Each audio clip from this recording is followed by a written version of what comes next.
Hello friends, कैसे हैं आप सब? बढ़िया। चलिए फ्रेंड्स, आज हम एक और ज़बरदस्त और इम्पॉर्टेंट टॉपिक पढ़ने जा रहे हैं, गुणोत्तर माध्य अर्थात ज्योमेट्रिक मीन। इससे संबंधित कुछ महत्वपूर्ण सूत्र, कुछ महत्वपूर्ण बातें यहाँ पर लिख दी गई हैं। इनको हमें ध्यान रखना है और इन्हीं का इस्तेमाल करते हुए ये 2 क्वेश्चन सॉल्व करने हैं। फिर एक क्वेश्चन मैं आपको होमवर्क के तौर पर दूंगा।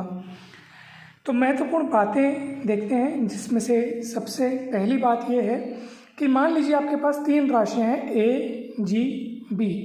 आप देख सकते हैं ए और बी के बीच में मैंने थोड़ा विशेष रूप से जी को रखा हुआ है, ठीक है, क्योंकि जी ही यहाँ पर ए और बी का गुणोत्तर माध्य है। परंतु ये कब होगा? जब ये तीनों यानी कि ए, जी, बी गुणोत्तर श्रेणी में होंगी। यानी कि यदि ये 3 राशियां ए, जी, बी गुणोत्तर श्रेणी में होंगी तो जी को ए और बी का गुणोत्तर माध्य कहते हैं। ठीक है फ्रेंड्स, यदि ये 3 राशियां ए, जी, बी गुणोत्तर श्रेणी में होंगी तो जी को यानी जी को ए और बी का क्या कहेंगे? गुणोत्तर माध्य कहेंगे। या आप यूँ कहिए, ऐसा कहिए, अगर ये स्टेटमेंट तो एक प्रकार से आपने समझ लिया कि यदि 3 राशियां ए, जी, बी गुणोत्तर श्रेणी में हैं तो जी को यानी बीच वाले को, जी को यानी बीच वाले को अगल बगल वाले का गुणोत्तर माध्य कहेंगे। ठीक है, या आप ऐसा कहो कि यदि ए और बी का गुणोत्तर माध्य जी है, यदि ए और बी का गुणोत्तर माध्य जी है तो ए, जी, बी गुणोत्तर श्रेणी में होंगे। यानी कि ए, जी, बी गुणोत्तर श्रेणी में होंगे।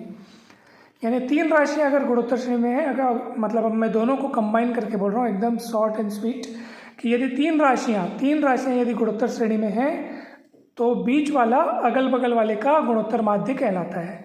बीच वाली राशि अगल बगल वाले राशि की गुणोत्तर माध्य कहलाती है। जैसे यहाँ पे जी ए और बी का गुणोत्तर माध्य कहलाएगा। अब सीधी सी बात है कि अगर ये गुणोत्तर श्रेणी में है तो दूसरे पद को पहले पद से डिवाइड करने पर उतना ही आएगा जितना कि तीसरे पद को दूसरे पद से डिवाइड करने पर आएगा। तो इसलिए जी बटे ए बराबर बी बटे जी हो गया। ठीक है, जी बटे ए बराबर बी बटे जी हो गया। क्रॉस मल्टीप्लाई करने पर आपको मिलेगा जी स्क्वायर बराबर ए इंटू बी यानी ए बी।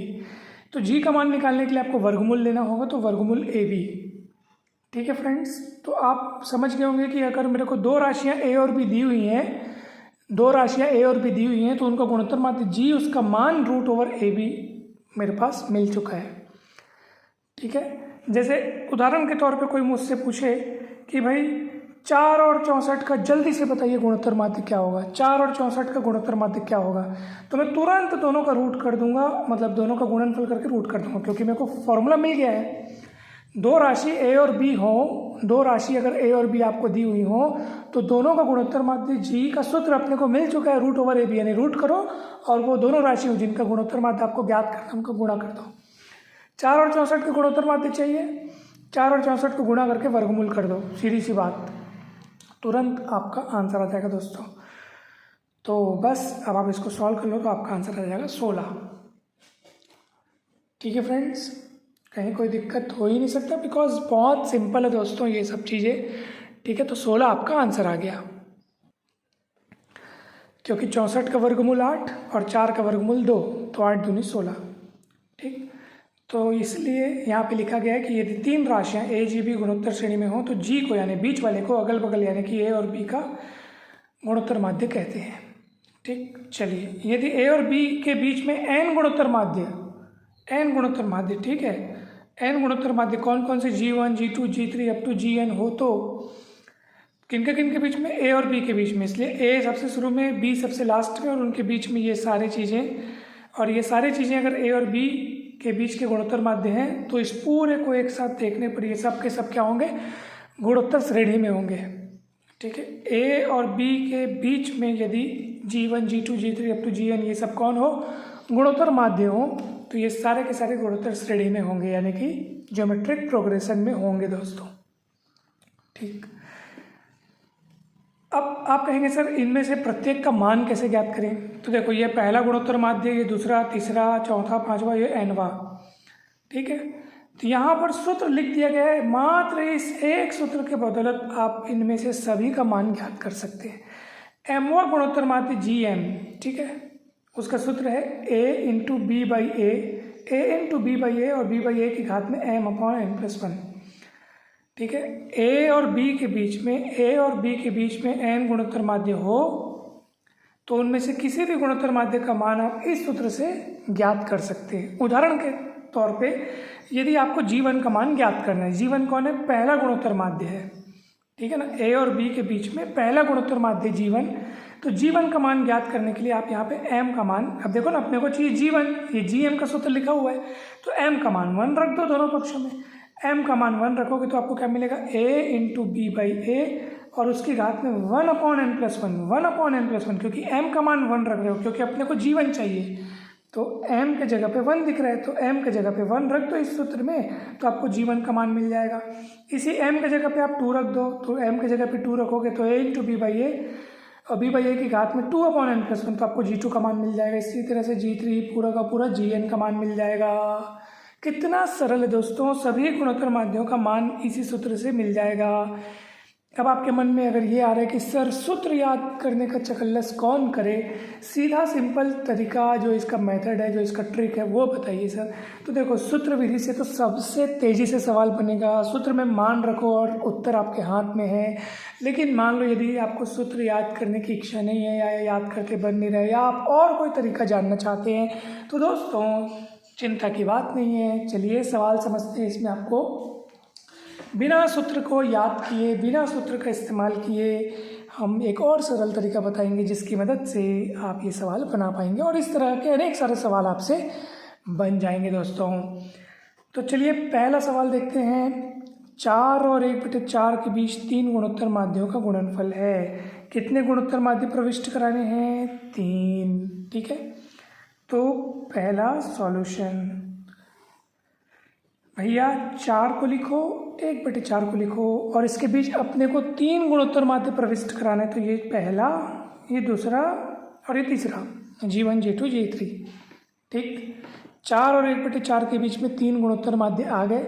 अब ये पूरी की पूरी राशियाँ 4 से लेकर के 1/4 तक, यानी 4 G1 G2 G3 1/4, टोटल 5 राशियाँ हो गई। और ये पूरी की पूरी किस में होंगी? GP में होंगी, ज्योमेट्रिक प्रोग्रेशन में होंगी। होंगी कि नहीं होंगी बताइए? अभी तो अपन पढ़े ना भाई, यदि A और B के बीच n गुणोत्तर माध्य हो तो A से लेकर के पूरा G1 G2 G3 up to Gn और साथ में B, ये पूरा का पूरा GP में होंगे। ठीक है, तो वैसे ये पूरा का पूरा GP में होंगे। अब जब ये GP में है तो यहाँ पर ये पहला पद हो गया 4, ये दूसरा पद, ये तीसरा पद, ये चौथा पद और ये 5वां पद। तो 5वां पद कौन हुआ भैया? 5वां पद। ठीक है, अच्छा एक और बात, ए का वैल्यू हो गया 4। ठीक है, दूसरा पद क्या होता है बताइए? ए आर को बोलते हैं, दूसरा आर क्या है? सर्वानुपात। तो आर को गुणा करते जाते हैं तो अगले अगले अगले पद तैयार होते जाते हैं दोस्तों। ये बहुत विस्तार से इस पर चर्चाएं हमने सबसे पहले वीडियो में की हुई है, यानी कि गुणोत्तर सीरीज या गुणोत्तर श्रेणी जब अपन शुरू कर रहे थे तो सबसे पहला वीडियो इसका देखिएगा दोस्तों। इसके पहले के सारे वीडियोस देखिएगा, डिस्क्रिप्शन बॉक्स में आपको सभी वीडियोस के लिंक मिल जाएंगे दोस्तों। चैनल पर नए हैं तो जरूर सब्सक्राइब कर लीजिए, आपको मैथ्स के लिए हमेशा काम आएगा ये चैनल, सभी कॉम्पिटेटिव एग्जाम्स के लिए। और वीडियो को लाइक जरूर कर दीजिए दोस्तों यदि आपने अभी तक लाइक नहीं किया है। ये देखिए ज्योमेट्रिक, ये देखो यहाँ पे अपन पढ़े थे, ये कहाँ गया? ये रहा, हाँ, ये अपन गुणोत्तर श्रेणी की उस दिन शुरुआत किए थे। तो अपन ने ये समझा था कि पहला पद यदि ए है तो अन्य जो उसके अगले वाले पद हैं वो किस तरह से तैयार होते हैं? बस आर का गुणा करते जाने से तैयार होते हैं। पहला पद ए है तो दूसरा पद ए आर, तीसरा पद ए आर स्क्वायर, फिर है ना, सॉरी ये पहला पद ए है तो उसमें साथ में आर नहीं है, पहला पद ए होता है, आर वहाँ नहीं होता है, तो आर के साथ 0 अपन लगाए थे। फिर कंटिन्यूसली अब आर का गुणा करते जाओ तो उस प्रोग्रेशन के नेक्स्ट टर्म्स तैयार होते जाते हैं। तो आर का गुणा करिए तो दूसरा पद तैयार हुआ, फिर आर का गुणा करो तो ए आर स्क्वायर मिला, तीसरा पद तैयार हुआ, फिर आर का गुणा तो ए आर क्यूब, चौथा पद तैयार हुआ है। देखो T1 T2 T3 T4, तो nवां पद ए आर की घात n-1 अपन ने प्राप्त किया था दोस्तों। ठीक है, तो बस आप आर का गुणा करते जाइए तो आपको सारे पद मिलते जाएंगे। तो ए आर की घात 1 करेंगे, देखो यहाँ पे पहले पद में तो आर रहता ही नहीं है, या यूँ कहिए कि आर की घात 0 रहता है, तो पहला पद 4 हो गया, फिर आप ए आर की घात 1 करोगे तो ये दूसरा पद मिलेगा आपको, तो ये मिलेगा आपको G1, ठीक है। तीसरा पद आपको चाहिए G2, तीसरा पद G2 चाहिए तो वो कौन होगा, ए आर स्क्वायर होगा। चौथा पद चाहिए, चौथा पद जो कि G3 है, जो कि तीसरा वाला गुणोत्तर माध्य है। गुणोत्तर माध्य के रूप में देखा जाए तो तीसरा है, क्योंकि G1 G2 G3 ये G वाले जितने हैं गुणोत्तर माध्य, तो पहला दूसरा तीसरा, तो गुणोत्तर माध्य तीसरा है। लेकिन प्रोग्रेशन के हिसाब से ये चौथा पद है, क्योंकि पहला पद 4 है ना, तो पहला पद दूसरा पद तीसरा पद चौथा पद, तो चौथा पद G3 है, जिसका सूत्र होगा AR3, ठीक है। तो इस चीज़ को आप याद रखिएगा। और पांचवा पद जो कि 1/4 है, पांचवा पद, तो 1/4 जो कि पांचवा पद है, जो कि AR की घात 4 है। तो बस अब आप क्या कीजिए, देखो भैया 1/4 जो कि पांचवा पद है, जो कि AR की घात 4 है। वैसे भी आप अगर ये सब काम हम न करें तो आप सीधा ऐसा कर सकते हैं, ऐसा सोच सकते हैं कि भैया 1/4 कौन है, पांचवा पद, पांचवें पद का सूत्र होगा भैया, nवें पद का सूत्र क्या होता है भैया, AR की घात में n-1, ये nवें पद का व्यापक सूत्र है, इसको जन्म भर याद रखना, ठीक है। जन्म भर इसको याद रखना है कि गुणोत्तर श्रेणी के nवें पद का सूत्र AR की घात n-1 है। 1/4 कौन से नंबर वे का पद है, 1 2 3 4 5, पाँचवें नंबर वे का पद है। तो पाँचवें नंबर वे का पद जानने के लिए n का मान 5 रखो, तो AR की घात 5-1 दैट इज AR की घात 4, तो ये आपको पाँचवें नंबर का पद मिल गया, जो कि 1/4 है, ऐसा, ठीक। चलिए आगे बढ़ते हैं। ए का मान कितना है, 4, जो कि प्रथम पद है, तो ए का मान 4 रखो, और 4 को नीचे लगे हाथ पलटा देता हूँ मैं, तो ये होगा 4 और एक बार और 4, ठीक है ना। 4 नीचे पर 1/4 तो पहले से था, और ए का मान जो मैंने नीचे पलटाया 4 वो हो गया। अब देखो 4 का मतलब होता है 2 का वर्ग, तो इसको मैं 2 का वर्ग लिखूंगा, इसको भी 2 का वर्ग लिखूंगा, तो 2 का वर्ग यानी कि 2 की घात 2, 2 की घात 2, तो दोनों की घातें जुड़ेंगी, तो आप देख सकते हैं 2 की घात 2 प्लस और 2 घात, तो 4 घात, तो इसको लिख सकता हूँ 2 की घात 4, ठीक है। यानी इसको लिख सकता हूँ 1/2 पूरे की घात 4, तो आर की घात 4 और 1/2 की घात 4, तुलना करने पर आर का मान 1/2 अपने को मिल गया दोस्तों। तो आर का मान 1/2 मिल गया, मतलब आप यहाँ पे रखते जाएंगे तो आप, और ए की वैल्यू 4 तो अपने को पता ही है, तो ए की वैल्यू 4 रखते जाओ और आर का मान 1/2 रखते जाओ, सारे के सारे गुणोत्तर माध्य आपको मिल जाएंगे दोस्तों। तो अगर मुझसे ये पूछा गया होता कि गुणोत्तर माध्य कौन कौन से हैं, तो मैंने यहाँ पे ए और आर का मान बस रख देना है, मेरे को सारे गुणोत्तर माध्य मिल जाएंगे। G1 G2 G3 की वैल्यू अब तुरंत मिल जाएगी। बस आर का मान आप ला चुके हो, ए का मान पता है, यहाँ रखते जाओ, ए आर मतलब इन दोनों का गुणा यहाँ रखो, फिर AR स्क्वायर है यानी इसका स्क्वायर करके रखो और ए को रखो, फिर आर क्यूब है तो आर का क्यूब यानी आर का मान रखो, ए का मान रखो, तो तीनों गुणोत्तर माध्य का मान अपने को मिल जाएगा। परंतु अपने को मान नहीं पूछा है, तीनों गुणोत्तर माध्यों का गुणनफल पूछा है, यानी आपको तीनों का गुणनफल पूछा है, यानी कि G1 × G2 × G3 पूछा गया है दोस्तों आपको। तो G1 का मान क्या है, ये देखो G1 का मान कौन है, AR, तो मैं इसकी जगह लिखूंगा AR, फिर इसकी जगह लिखूंगा AR स्क्वायर, इसकी जगह लिखूंगा AR क्यूब, गुणनफल पूछा है, ए क्यूब हो गया, और R की घात 1 घात 2 घात 3 घात, तो गुणे में है तो घातें जुड़ेंगी, तो 1 2 3 3 6 ऐसा हो गया। अब सबका मान रख दो दोस्तों, ए का मान कितने 4 है ना, ये देखो 4, तो ये रखेंगे तो 4 की घात 3 गुणित आर की घात 6 यानी 1/2 की घात 6, ऐसा हो गया, ठीक है फ्रेंड्स। 4 की घात 3 मतलब 4 चौक 16 चौक 64, और 2 की घात 6 मतलब भी 64 होता है, तो कट पिट कर 1 आएगा आपका आंसर। क्योंकि तीनों गुणोत्तर माध्यों का गुणनफल पूछा गया है, तो अपन ने तीनों का गुणनफल किया, ये तीनों के मान हैं, तीनों को रखा, गुणा किया, इतना आया, ए का मान 4 रखा, आर का मान 1/2 रखा, सॉल्व किया तो 1 आपका आंसर आ गया दोस्तों।